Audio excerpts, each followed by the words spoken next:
para sahabat pejuang hadir kembali dalam Leader Forum Nasional Beli Indonesia. Kita seperti tadi yang saya sampaikan, kita akan membahas tema yang cukup menarik. Bahkan begitu saya broadcast, saya informasiin ke teman-teman daerah, ada yang bilang, alhamdulillah ini materi-materi yang sangat saya tunggu-tunggu gitu, luar biasa. Ternyata juga masih sangat teman-teman di daerah untuk senantiasa menjadikan media ini sebagai tempat untuk saling memberi semangat dan saling menginspirasi. Nah, nanti selama kita menghadirkan dua narasumber kita, teman-teman di daerah bisa melakukan interaksi melalui, untuk yang ingin video call bisa melalui Skype kami. Nanti silakan hubungin Pak Lulu gitu ya, di @devrycenter itu di @devrycenter di Skype-nya, ataupun yang ingin bertanya juga bisa melalui line, telepon.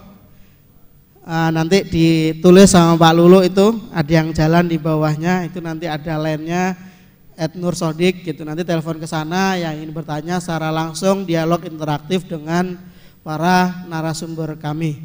Ataupun yang ingin nanti bertanya melalui SMS bisa di berapa Pak Lulu? Bisa ditampilkan ya Pak Lulu ya? Oh nanti, nggak apa-apa, ini tenang, lagi diketik sama Pak Lulu. Setelah ini akan muncul di bawahnya, itu ada nomor telepon untuk telepon ataupun SMS. Baik, kita akan, seperti yang saya bilang, saya sendiri itu juga kangen sama Pak Happy. Padahal saya tuh kan sering banget ketemu ya, saya rasa apalagi saya bisa memahamin lah gitu ya. Kalau teman-teman di daerah itu pengennya acara, pengen Pak Happy bisa hadir, makanya dengan media ini kita ingin menyapa teman-teman di daerah. Saya sendiri aja baru berapa hari ini nggak ketemu, kangen juga gitu kan, pengen dengar nasihatnya, pengen ngobrol gitu. Nah baik, tanpa berlama-lama kita hadirkan Bapak Insinyur Haji Happy Trenggono.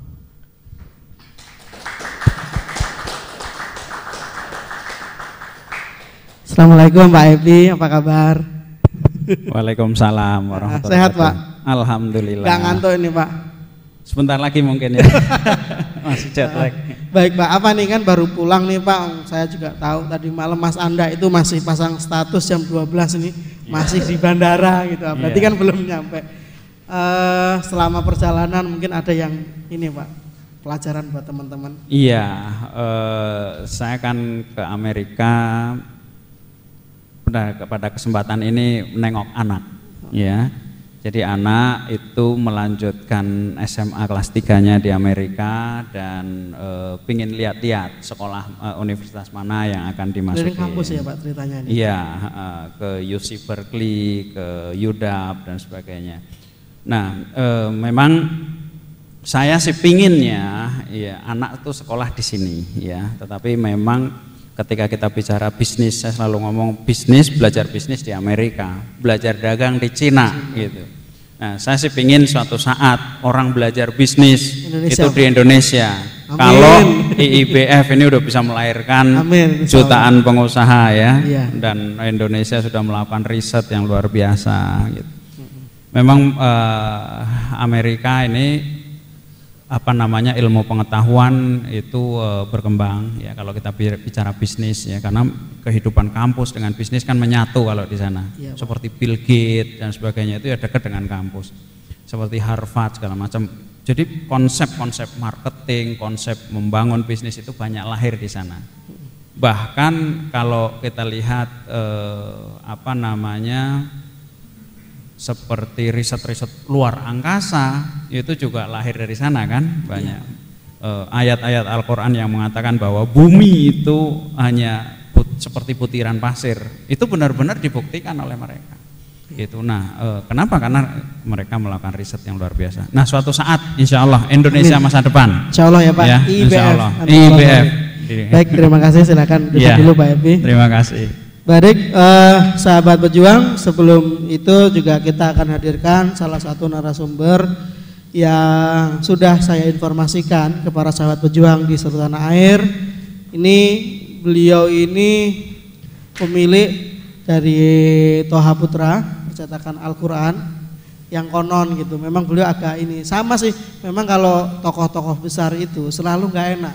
Kayak Pak Happy kalau dibilang asetnya sekian triliun itu juga merasa nggak nyaman gitu. Begitu saya sampaikan ini salah satu percetakan terbesar di Asia Tenggara, beliau juga jangan disampaikan gitu. Tapi karena Pak Joko juga udah bilang sama saya, udah di broadcast belum? Udah, saya bilang nggak ada lagi gitu kan.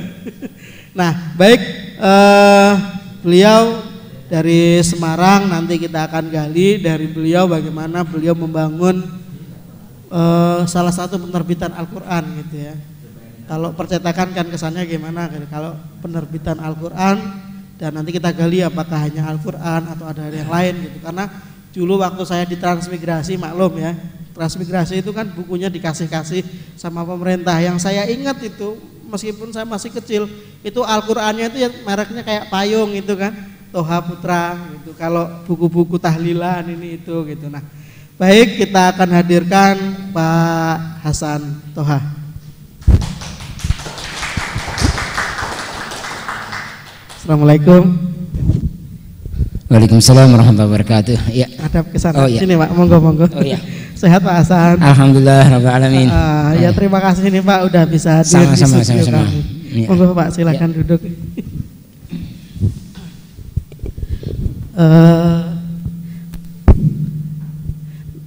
Ada belum ada nih Pak, belum foto. Nah biasanya Pak Hasan nanti teman-teman di daerah akan ngirim beberapa foto, karena kalau leader forum ini kita sarankan memang diadakan bersama-sama, bukan sendiri-sendiri. Jadi kita membuat leader forum ini supaya orang-orang itu bisa kumpul. Jadi kita tidak sarankan sendiri. Nah biasanya nanti teman-teman akan kirimkan foto-fotonya di daerahnya kepada official kita, nanti kita akan tayangkan gitu. Nah mana aja yang hadir, berapa banyak gitu. Terus nanti juga akan biasanya ada sambungan Skype atau untuk tanya jawab juga Pak. Hari ini tadi yang mengajukan diri Malang, karena Malang ini semangatnya luar biasa. Hari ini juga sedang mengumpulkan teman-teman, nanti juga akan berinteraksi secara langsung gitu. Ada juga nanti yang telepon ini itu biasanya begitu, atau yang SMS. Baik Pak Hasan, terima kasih sekali hadir di studio Perjuangan ini Pak. Banyak teman-teman itu tamu-tamunya Pak Happy gitu ya, karena Pak Happy orang TV dulu kan, begitu datang ke sini ada yang bilang wah ini studio Perjuangan, dan ini kita aminin Pak, memang studio Perjuangan gitu. Sehat Pak Hasan? Alhamdulillah. Perjalanannya gimana Pak sampai sini? Alhamdulillah perjalanan lancar. Bahkan saya terus terang tidak menyangka kenapa saya sampai ambil pesawat pagi. Saya tidak menyangka kalau hari ini hari libur. Saya baru sadar setelah tadi pagi, loh ini kan hari libur, maka sepi kan. Alhamdulillah jadinya lancar sekali. Tapi alhamdulillah kita bisa ngobrol lebih lama ya Pak, alhamdulillah, sebelum mulai acara. Betul. Sambil nunggu peserta. Betul. Sambil nunggu peserta kita bisa ngobrol dulu gitu. Nah baik Pak Hasan, kalau berbicara tentang bisnis ini Pak Hasan, kita kan para sahabat pejuang. Oh ya satu lagi nih Pak Hasan, saya kelupaan. Memang teman-teman di daerah ini dulu kita nyapanya bingung, apakah pemirsa, bapak ibu, teman-teman gitu. Ada usulan dari daerah itu biar sama-sama enak gitu kan, yang tua nggak merasa tua gitu. Jadi sahabat pejuang itu sapaan buat teman-teman di daerah. Sahabat pejuang ya. Sahabat pejuang. Nah ingin kan pada belum tahu Pak. Kalau saya rasa hampir kader-kader IBF itu kalau Toha Putra itu tahu Pak. Gitu. Hampir sebagian besar tahu, cuman kan mungkin sejarahnya bagaimana. Nah ini teman-teman mungkin pengen tahu juga ini Pak. Tentang Toha Putra. Sejarahnya ya. Jadi sejarahnya Toha Putra itu didirikan oleh almarhum ayahanda, yaitu pada tahun 50 ya. Tahun 50. Dan itu luar biasa, waktu itu beliau itu memulai dengan mencetak penerbitan Yasin yang tadi disebut oleh Pak Sodik, yaitu dikenalkan dengan Yasin. Pertama Yasin aja, setelah itu ada Juz Amma, dan luar biasa komitmennya beliau almarhum itu bagaimana bisa menyebarkan ajaran-ajaran agama, ajaran Islam itu ke seluruh bumi pertiwi kita di Indonesia ini. Dan alhamdulillah dari tahun 50 terus berkembang sampai kita sampai dengan sekarang ini kami adalah penerbit untuk buku-buku atau pesantren salaf itu hampir semuanya itu sama kami, yaitu kitab-kitab kuning gitu ya. Kitab kuning itu adalah sama kami, dan juga Al-Quran. Kalau Al-Quran itu memang sudah produk kita, Al-Quran itu. Lalu berjalan, saya mulai memegang Toha Putra itu pada tahun 83. Jadi sejak selesai dari kuliah, rupa-rupanya saya disuruh pulang waktu itu. Sebenarnya saya mau mengambil PhD program. Waktu itu almarhum bapak bilang, sudah kamu pulang dulu.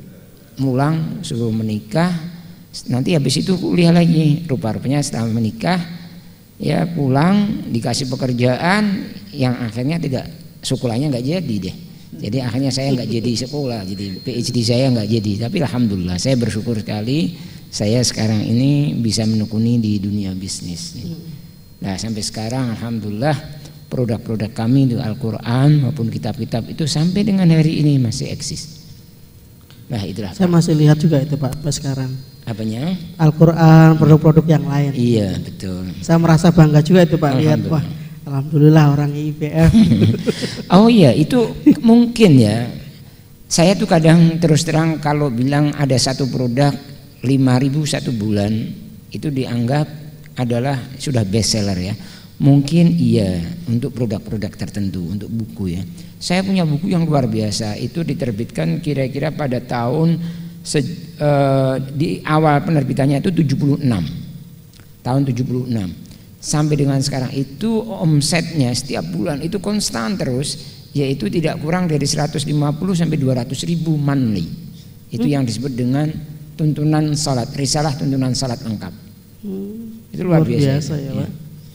Jadi 150 sampai 200 ribu eksemplar. Ya. Luar biasa. Konstan dari tahun 79. Terus ya, enggak, pertama sedikit ya. Terus akhir-akhir ini seperti itu. Sekarang ini sudah kita tingkatkan lagi karena sekarang ada 3 ukuran. Ada yang ukuran saku, ada yang tanggung, ada ukuran yang normal. Itu terus meningkat terus, itu luar biasa itu. Buku itu risalah tuntunan salat lengkap. Itu pertanda baik itu untuk ya Pak Hasan ya. Apa namanya? Artinya banyak orang-orang yang setiap bulan itu belajar sholat. Betul, ya. Betul sekali. Luar biasa itu. Iya, ya mudah-mudahan lah. Bisa dihitung aja. Kalau misalnya saya hitung rata-rata satu bulan 200 ribu. Kalau 1 tahun adalah 2,4 juta. Asumsinya 50% yang mungkin overlap gitu ya. Berarti kan 1.200.000.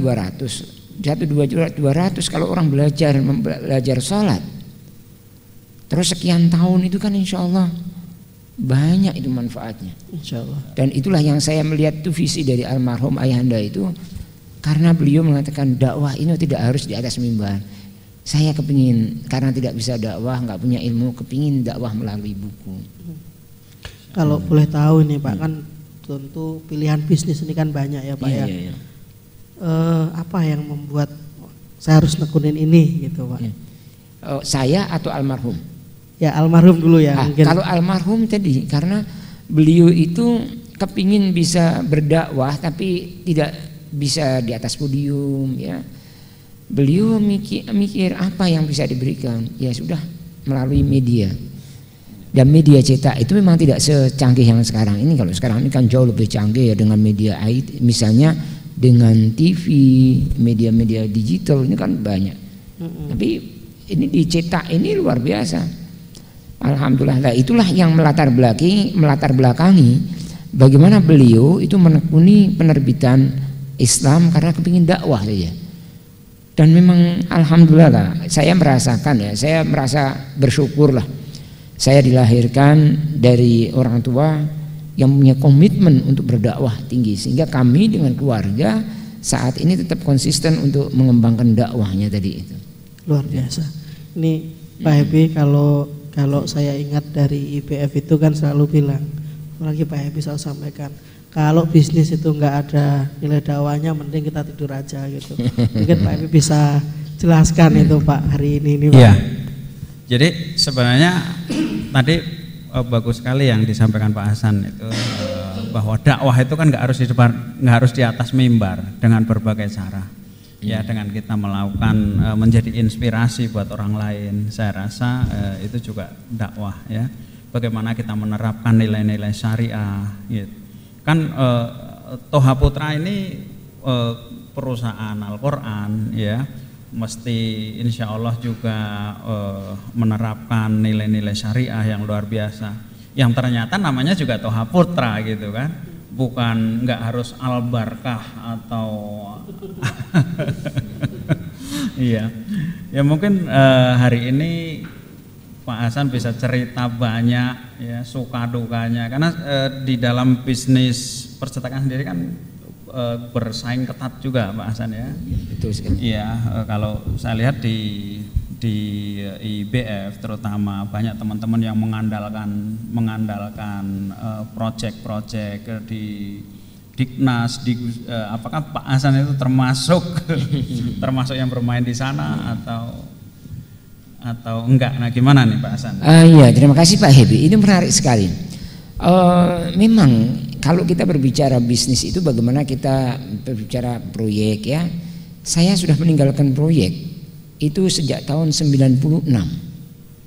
Saya sudah tidak mau lagi bermain di proyek, apalagi kalau saya ikut tender dan sebagainya. Oh tidak. Alhamdulillah produk kita itu adalah mass production. Jadi produk situasi gitu. Jadi sama sekali alhamdulillah, sehingga dalam situasi apapun saya tidak akan terpengaruh dengan situasi kayak seperti sekarang ada pergantian kurikulum. Ya, kurikulum 2013 baru mau diterapkan tahun 2014 tiba-tiba tidak jadi dan sebagainya. Oh, kami tidak, alhamdulillah tidak ada pengaruhnya sama sekali dengan hal-hal itu, karena produk kami itu Al-Quran dan kitab-kitab. Iya, dan isinya nggak berubah-ubah. Isinya tidak berubah. Dan nggak boleh dirubah sama sekali. Kalau Al-Quran tidak boleh dirubah. Jadi kurikulumnya nggak perlu diganti. Iya. Alhamdulillah. Iya. Baik Pak Hasan, kalau kita lihat kan Pak, tentu perjalanan Toha Putra yang sudah berpuluh-puluh tahun gitu kan Pak, kan tidak serta-merta tiba-tiba langsung menjadi besar. Tentu kan, dalam perjalanan ini Pak gitu, apa kiat-kiat sih sehingga Toha Putra sendiri bisa menjadi sebesar ini, menjadi sekuat ini dan mampu bertahan puluhan tahun Pak? Ya, jadi begini, banyak dari teman-teman kita para pengusaha quote adalah pemula yang mereka itu tidak sadar, hanya melihat keberhasilan sesuatu korporasi, dilihatnya itu hanya sesaat. Padahal seharusnya kita tidak boleh melihat bisa bereksis sampai sekian tahun. Ini ya kiatnya luar biasa, liku-likunya ya ada naik ada turun dan sebagainya. Yang penting bagi pengusaha, teman-teman, sahabat-sahabat perjuangan ya, sahabat-sahabat perjuangan yang ada di daerah-daerah ini yang mau menggerakkan bisnis. Ini tadi saya tuh senang di forum sekarang ini disebut Leader Forum Nasional. Wah, saya senang sekali dengan nama istilah tadi, Leader Forum Indonesia jadi ya. Jadi para pengusaha yang bergabung di dalam IBF misalnya ini ya, ini harus fokus. Jadi janganlah kita itu mimpi bahwa hari ini saya membuka satu bisnis, terus besok, bulan depan, tahun depan langsung menikmati hasilnya. Belum tentu, tidak bisa semudah itu. Idealnya memang kita kepinginnya membuka langsung sukses, tapi perlu ada kesabaran. Lah inilah tadi saya tidak ada kata-katanya Pak Happy tadi di running tag yang saya baca tadi itu, sabar itu. Jadi sabar ini yang harus menjadi modal utama dalam arti ketekunan, keuletan para pengusaha ini. Harus tahan banting. Kalau saya buka seandainya bisnis, semua orang yang buka bisnis sukses, saya kira sekarang ini orang-orang akan membuka bisnis semua. Ya ini yang kadang tidak tahan dia. Begitu mengalami kendala, mengalami kesulitan sedikit, langsung sudahlah give up, saya mau change produk lain. Nah ini yang akhirnya yang nggak sampai. Coba bisa jadi ini ujian dari Allah. Udahlah kita tekunin, kita tingkatkan pelayanan, kita tingkatkan kualitas produk dan sebagainya. Ini mungkin saat kita sudah menunggu 1 tahun, 2 tahun, tahun ketiga mungkin akan berhasil. Tapi kan banyak dari kita begitu bulan pertama, wah kok berat ya. Saya sudah seperti ini nggak berhasil, belum berhasil ya. 2 bulan, 3 bulan, setengah tahun, 1 tahun, kayaknya saya nggak cocok nih di bisnis nih. Saya ganti lagi bisnis yang lain. Nah ini yang saya mungkin sarankan kepada yang muda-muda, tolonglah jangan mudah give up, jangan mudah menyerah. Bisa jadi saat Anda menyerah itu sebenarnya pintu rezeki dari Allah itu sudah akan dibuka. Tinggal dikit, tapi karena terus ditinggalkan berantakan lagi. Bisa jadi. Wallahu a'lam. Iya, Pak Hefi itu kan sering bilang gitu kan, kalau dalam bahasa IVF gimana itu Pak? Bisa jadi setelah ini gitu atau mentor. Iya, makanya gini, ada satu benang merah sebetulnya yang disampaikan Pak Hasan tadi tentang sebuah kesabaran. Ya, nah banyak sekali bukan hanya di dalam perjuangan, apakah itu perjuangan membangun agama, perjuangan membangun bisnis, perjuangan membangun Indonesia saat ini gitu. Kalau kita belajar dari kisah-kisah yang terjadi pada zaman Nabi, pertolongan, sukses itu kadang-kadang terjadi itu pada saat injury time gitu. Pada saat benar-benar kita ini udah nggak punya pilihan. Nah, disitulah sebetulnya banyak orang-orang itu yang merasa sepertinya saya udah nggak mungkin mampu. Nah pada saat itulah gitu sebetulnya pertolongan itu sudah sedemikian dekatnya. Gitu. Saya ingat ada satu buku di mana menceritakan tentang kisah-kisah itu. Jadi tinggal 1 meter lagi. Gitu. Jadi kisahnya itu seseorang yang dia itu memiliki lahan di Amerika dan di dalam lahan itu diyakini itu ada minyaknya. Dia ngebor gitu, ngebor pindah-pindah gitu. Kemudian dia yakin bahwa ini akan dapat nih. Ketika sudah berbulan-bulan dia nggak dapat, dia putus asa dan dijual itu tanah itu kepada orang lain. Dan orang lain itu nerusin, benar-benar tinggal 1 meter itu keluar minyaknya. Kira-kira seperti itu. Kalau kita lihat Nabi Musa ya, udah kemana itu? Tinggal coba kalau pada saat itu sudah di tepi jurang, beliau itu menyerah kepada Fir'aun, ya mungkin ceritanya lain, ya. Itulah kira-kira Mas Sodik. Sahabat pejuang, kalau kita ingat ya pelajaran di IBF itu selalu orang bertanya kan, kalau ingin cepat gimana gitu. Selalu saya ingat jawabannya sabar. Itu terjadi juga di Indonesia Pak Hebi. Ceritanya Caltech itu kan berhasil di Pekanbaru itu juga karena ada satu perusahaan, saya lupa itu apakah perusahaan Belanda atau British itu, dari sepanjang sini terus itu dari mulai Palembang sampai ke sana dibor hampir 200 titik Pak. Ternyata nggak nemu minyak gitu, ya sudahlah dia jual gitu di lubang selanjutnya itu Pak ternyata ya. Baik para sahabat pejuang, kita akan lanjutkan diskusi ini. Sebelum itu kita simak yang akan lewat berikut ini.